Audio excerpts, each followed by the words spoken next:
आज राजस्थान के ठेकेदारों के लिए और आबकारी विभाग के लिए बहुत महत्वपूर्ण बात है, उस पर हम चर्चा करेंगे।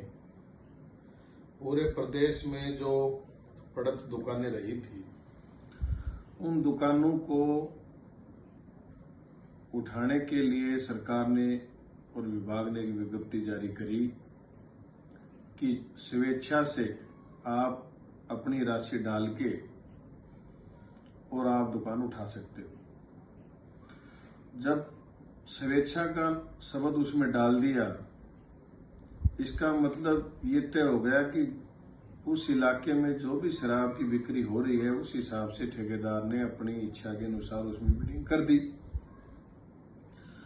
जब बिडिंग हो गई और लोग H1 घोषित हो गए, उसके बाद विभाग ने चालाकी से ठेकेदारों को ये कहा कि आप लोगों को अगर रिजर्व प्राइस में दुकान लेनी है तो दुकान आप ले सकते हो, आपने जो बिडिंग करी इसमें हम दुकान नहीं देंगे। जब रिजर्व प्राइस में दुकान लेनी होती तो 31 मार्च को ही ले लेते, 1 अप्रैल से दुकानों का संचालन हो जाता। इससे ये साफ जाहिर होता है कि विभाग के दिमाग में, उच्च अधिकारियों के दिमाग में पहले से ही ठगी की प्लान थी। जो फीस जमा कराई गई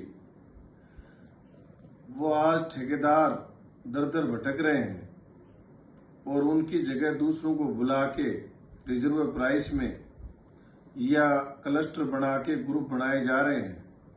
तो जो पैसा आपने विज्ञापन जारी करके, विज्ञप्ति जारी करके, आदेश जारी करके जो प्रदेश के ठेकेदारों से जो ठगी मारी है, उसका कौन धनी है?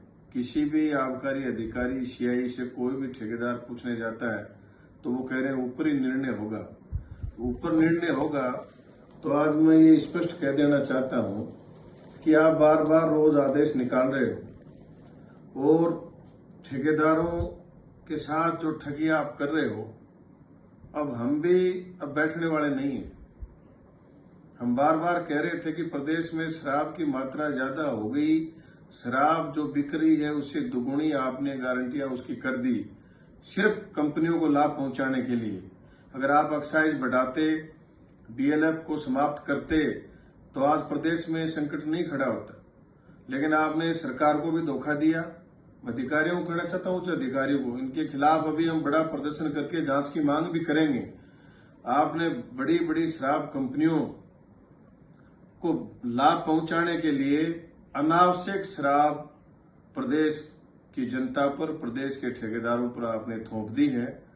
अब शराब बिक नहीं रही तो आप नए नए पैंतरे करके कि सरकार के सामने आपकी पोल नहीं खुल जाए और सरकार को राजस्व का घाटा महसूस नहीं हो जाए, इसलिए ठगी करने के उद्देश्य से आप इस तरीके के भ्रामक विज्ञापन, विज्ञप्ति जारी करके और आप लोगों से पैसा ऐंठ रहे हो।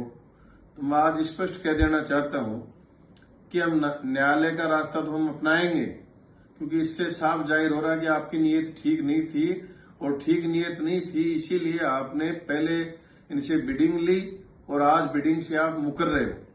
ठीक है, आपने लिख दिया एक लाइन की सारे अधिकार कमिश्नर के पास रहेंगे, तो बिल्कुल रहेंगे कमिश्नर के पास, हमारे कोई उसमें डाउट नहीं है।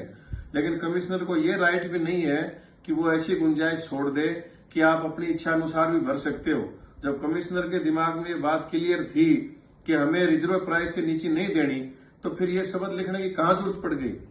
तो जब आप इस तरीके से प्रदेश के ठेकेदारों को बर्बाद करने में लगे हो, तो हम भी फिर हमारे यूनियन की तरफ से, तमाम ठेकेदारों की तरफ से, सरकार के स्तर पर, दूसरी जो भी एजेंसियां उसके स्तर पर सारे इन घोटालों की अब हम भी जांच करवाएंगे, हम भी पीछे पड़ेंगे। तो उसमें कई बलि के बकरे बढ़ेंगे और जो बैठे हैं ऊपर, वो जो मेरा वीडियो सुन रहे हैं, उनको सबको पता है कि कहां फंसेंगे हम। सारी चीजें, एक एक चीज हमारे ध्यान में, किस तरीके से राइडर लगा के आपने जबरदस्ती न बिकने वाला माल आपने जबरदस्ती इनसे बिकवाया। और अब तो हमें संदेह हो रहा है कि जो सचिवालय में जो करोड़ों रुपए 1 किलो सोना मिला, वो हो सकता है शराब कंपनियों का ही पैसा हो उसकी भी हम जांच की मांग करेंगे, उसमें भी कौन कौन लपेटे में आएंगे, सारी चीज खुलेंगी।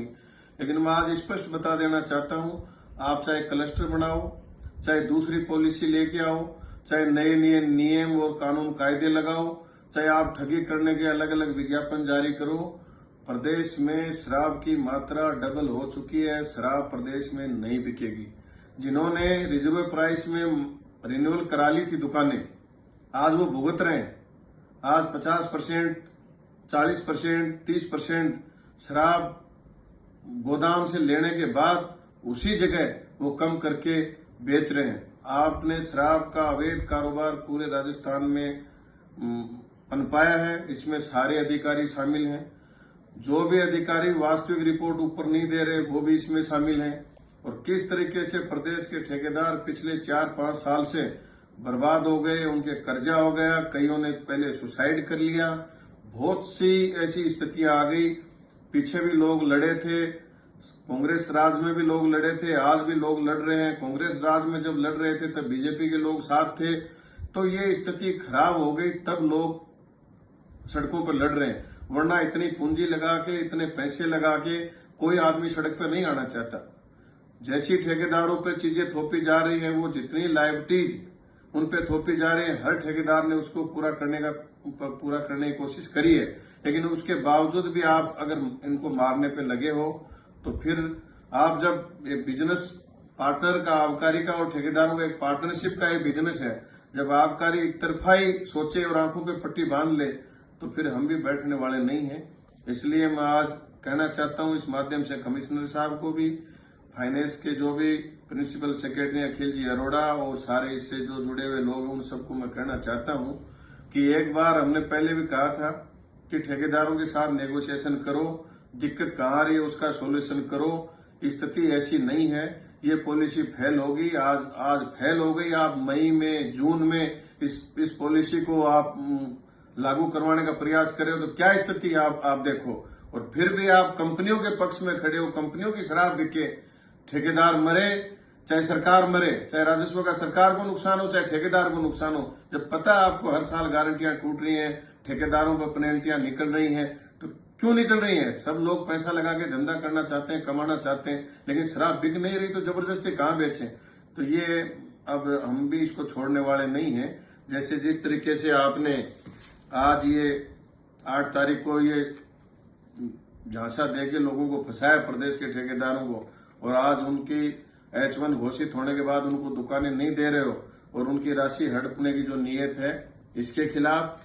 दूसरा, अब ये जो फिर आपकी नीयत इससे भी जाहिर हो रही है कि भाई आपने जो ये दिया है कि केविट लगाई है कि हमारी सुनवाई हो पहले हाई कोर्ट में, उससे पहले कोई कोर्ट डिसीजन नहीं करे, तो इससे भी साफ जाहिर है कि आपकी नीयत बिल्कुल खराब है, आप कतई ठेकेदारों के पक्ष में नहीं हो। तीसरा, आज आपने जो नोटिस जारी किया क्लस्टर बनाने का, तो क्लस्टर बनाओ चाहे कुछ बनाओ, शराब तो वही बिकनी है। जो जिस क्षेत्र में डिमांड है उतनी बिकेगी। क्लस्टर बनाने से ज्यादा बिक जाएगी क्या शराब? तो क्लस्टर वाले और ज्यादा डूबेंगे। अगर क्लस्टर में कोई ठेकेदार उठा रहा है तो 100% डूबेगा, उसको कोई बचाने वाला नहीं है। फिर आप उनके घरों में ढोल बजाओगे, आप उनके दीवारों पे नोटिस चिपकाओगे, उनके पुलिस भेजोगे, उनकी संपत्तियां कुर्क करोगे, तो क्या नौबत आ गई इतनी की मद संयम नीति, नाम तो मद संयम नीति, और आप ज्यादा से ज्यादा शराब पिलाने के लिए आप पीछे पड़े हो कि कैसे भी करके शराब उठाओ। मैं आप सबको कहना चाहता हूं, अधिकारियों को कहना चाहता हूं कि आपको BLF बिल्कुल समाप्त करनी पड़ेगी, एक्साइज को आपको बढ़ाना पड़ेगा, शराब की जो गारंटी है वो प्रदेश में 50% कम करनी पड़ेगी, तब राजस्व की भी पूर्ति होगी। और जिन लोगों ने अरबों खरबों रुपए लगा के प्रदेश में जो कारोबार खड़ा कर रखा है वो भी बच पाएंगे, वरना ये भंडा फूटेगा। और हमारे भी अब नाक आ गई है। इसलिए सभी ठेकेदारों से भी मैं कहना चाहता हूं कि इनकी नीयत हमने देख ली, ज्ञापन भी दिलवाए, 2-4 दिन प्रदर्शन करवाए, सारी चीजें करी, लेकिन ऊपर तक कोई सुनने वाला नहीं है। इसलिए हम जयपुर राजधानी में बड़ा प्रदर्शन भी करेंगे और इनके सारी पूरी चीजों की जो भी चीजें उनकी सबकी जांच करवाएंगे, सबकी इनकी भी जांच करवाएंगे। अब हम क्यों डरेंगे? जब हम सारे लूट पिट गए, सारे लोग बर्बाद हो गए, सबकी स्थितियां खराब हो गई, तो 100% हम इनकी जांच करवाएंगे, चाहे एसीबी से करानी पड़े और ऊपर जो भी एजेंसियां उनसे करवानी पड़े, चाहे इनकी संपत्तियों की जांच करानी पड़े। इनके पास संपत्तियां कहाँ गई? जब हमारे जमीन कुड़क हो रहे हैं, इनके पास अरबों खरबों की संपत्तियां हो रही, सब अब इस लपेटे में हैं, किसी को छोड़ेंगे नहीं। इसलिए मैं दोबारा, अगर किसी की अक्ल है, कोई अनावश्यक नॉनसेंस पैदा नहीं करना चाह रहे, तो अधिकारी तुरंत यूनियन के साथ मीटिंग करें और जो समस्या है उसका सॉर्ट आउट करके और ये दुकानें इन ठेकेदारों को दें जो जिनके H1 घोषित हो गए।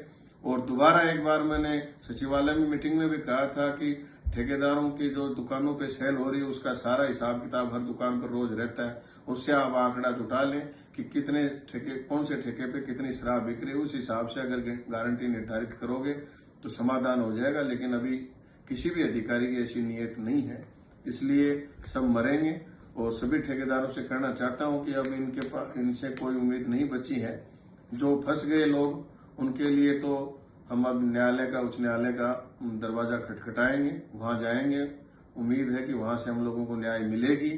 दूसरा, पूरे राजस्थान के ठेकेदारों से मेरा निवेदन है कि जिन्होंने रिजर्व प्राइस में दुकानें रिन्यूअल करा ली, वो सारे मेरे को राजस्थान में मैं घूमता हूं तो मिलते रहते हैं, उनकी भी गारंटियां टूट रही हैं, वो भी बर्बाद हो रखे हैं। कमीशन एकदम बिल्कुल खत्म कर दिया है, खर्चे सारे बढ़ गए, इसलिए बर्बाद होने से अच्छा है एक दिन अभी तारीख तय हो जाती है सबकी सहमति से यूनियन की, उस दिन सारे जयपुर में एक साथ आओ, जो फैसला होगा उसी दिन उठेंगे। चाहे सीएम साहब के पास, ये भी आबकारी विभाग है, तो मैंने टाइम लेने का प्रयास भी किया था सीएम साहब से, तो अभी 7 तारीख के बाद उम्मीद है कि समय मिल सकता है। मिलेगा तो सारी चीजें एक एक खोल के रखेंगे, अगर फिर भी समाधान नहीं होता तो मुकाबला करेंगे, लड़ेंगे। किसी को डरने की जरूरत नहीं है, किसी का भी पैसा नहीं डूबेगा। धन्यवाद।